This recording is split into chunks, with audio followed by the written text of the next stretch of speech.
Why they call the U.S. Congress Capitol. The United States Capitol is the building that houses the two houses of the United States Congress.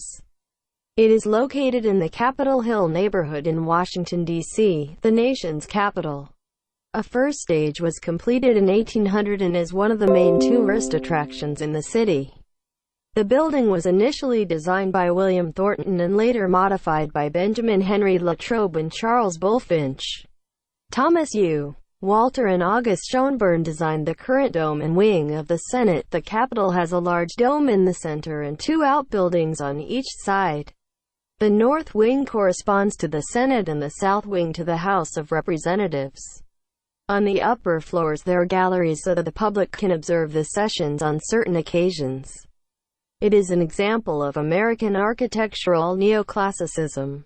The building was one of the targets of the September 11, 2001 attacks.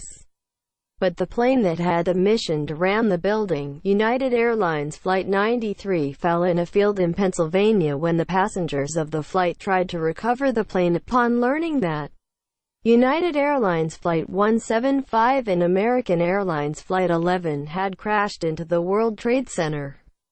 Capitol properties. The grounds of the Capitol cover just over 110 hectares. Most of it is gardens, walks, and streets.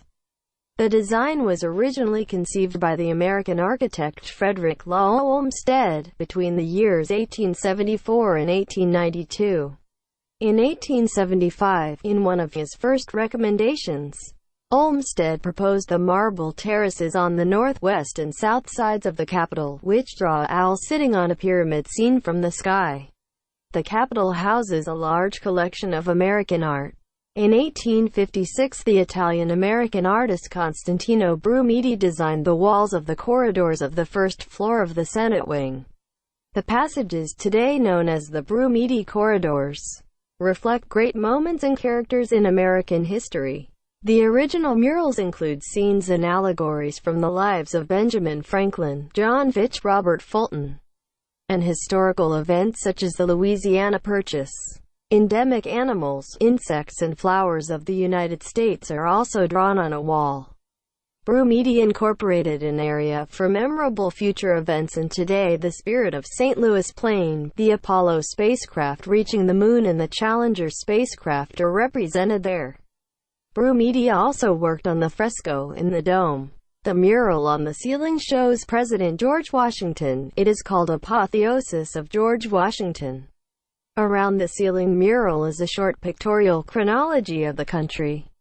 The mural begins with an image of Christopher Columbus arriving in America and ends with a painting of the first flight of the Wright brothers' Kitty Hawk plane.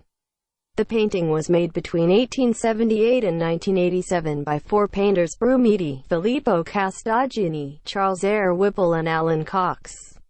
Under the dome there are 8 paintings from the history of the country. On the east side are 4 paintings on America's origins as a nation: The Baptism of Pocahontas by John Gadsby Chapman, The Landing of the Pilgrims at Plymouth by Robert W. Weir, The Discovery of the Mississippi River by William H. Powell, and The Arrival of Christopher Columbus by John Vanderlyn.